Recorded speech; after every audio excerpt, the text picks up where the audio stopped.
صلی اللہ علیہ وسلم کو آپ نے الگ لے کے گیا تے پوچھا حضرت ابو طالب کو کہ اس کا باپ کہ میں باپ ہوں. اس نے کہا ساری کتب وچ ہے کہ جو نبی آخر زمان ہوئے گا اس کا باپ جو ہے پہلے وصال کر چکا ہوئے گا تو باپ نہیں ہو سکے گا کہ میں چچا ہوں کہ ہن ٹھیک ہے. پھر آپ کی اکھی دے اندر اس نے لال لال ڈورے دیکھے سرخ کہ اب یہ ہمیشہ اکھی اسی طرح رن گئی یہ کسے ٹائم تو آکے ہمیشہ اسی طرح رن گئی. یہ بھی انہوں نے کتب وچ علامتاں ہن کہ نبی آخر زمان صلی اللہ علیہ وسلم یہ اکھی لال ڈورے ہون گے اس طرح. تو وہ ساری علامتاں انہوں نے دیکھیاں اور اس نے پھر یہ بات کی تھی. جب حضرت ابو طالب نے پوچھا کہ اس طرح کیوں دیکھ رہے انہوں نے کہا کہ نبی نہیں بلکہ انہوں نے لفظ کی ہاں کہ ساری کائنات کا سردار ہے اور ساری کائنات واسطے رحمت ہے. حضرت ابو طالب نے سوال کیتا کہ تمہیں کس طرح معلوم ہویا؟ میں کیا معلوم اس طرح ہویا کہ انبیاء دی یہ نشانی ہے کہ جتھوں گزرے درخت اور پتھر انہوں نے سجدہ کر دینے. میں اونچی جگہ تے دیکھ رہا ہوں کہ جدوں آ رہے ہیں درخت اور پتھر انہوں نے سجدہ کر رہے ہیں اور جدوں آپ درخت کے تھلے بیٹھے ہیں جس جگہ تے آپ بیٹھے ہیں اتنے دھوپ ہاں تو ٹیڑھی جھک کے اس طرف اگے ہو گئی ہے.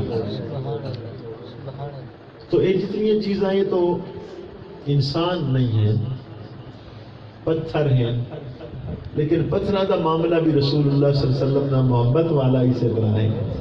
انسانوں کا تو معاملہ جدا ہے.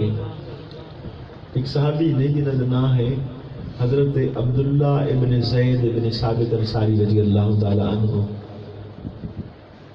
وہ ہر روز باہر دور رہندے ہیں کھیتاں چ کم کردے ہیں ہر روز سواری تے ایک دفعہ آ کے حضور صلی اللہ علیہ وسلم دی زیارت کر کے واپس چلے جاتے بس. اور آخری ٹائم یہ ہو رہا کہ وہ ہل چلا رہے ہیں انہوں نے کسی خبر دیتی نبی پاک صلی اللہ علیہ وسلم کا وصال ہو گیا. انہوں ہل روکے تے ہاتھ اٹھائے کہ یا اللہ میری بینائی واپس لے لے کہ میں اپنی نظران دا مقصد حضور دی زیارت ہی سمجھدا رہا ہوں باقی میرے مقصد ہی کوئی نہیں بس. چونکہ ہن میں تیرے نبی نے دیکھا ہے اس وقت میرے سامنے آپ دا ہی تصور ہے تو ہن ہی نظر ختم ہو جائے اور کسی نے دیکھا ہی نہیں. اور اللہ پاک نے انہوں نے دعا قبول کی تھی اتنے ہی بینائی ختم ہو گئی خوش ہو گئے. اس طرح دی محبت صحابہ نے کی تھی. عام حالات حالانکہ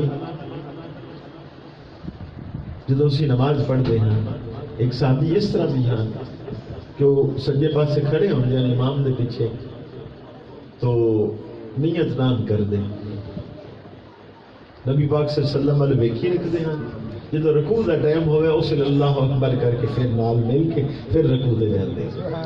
اور امام بخاری نے حدیث بھی لکھی ہے کہ سجے پاس سے اکثر صحابہ کیوں کھڑے ہوتے ہیں کہ رسول اللہ صلی اللہ علیہ وسلم نے ایک تو فضیلت دسی صف سجے پاسے لیکن دوسری وجہ ہے کہ رسول اللہ صلی اللہ علیہ وسلم اکثر جدو نماز پڑھے نہ تو آپ سجے پاسے منہ کر کے بیٹھتے ہیں.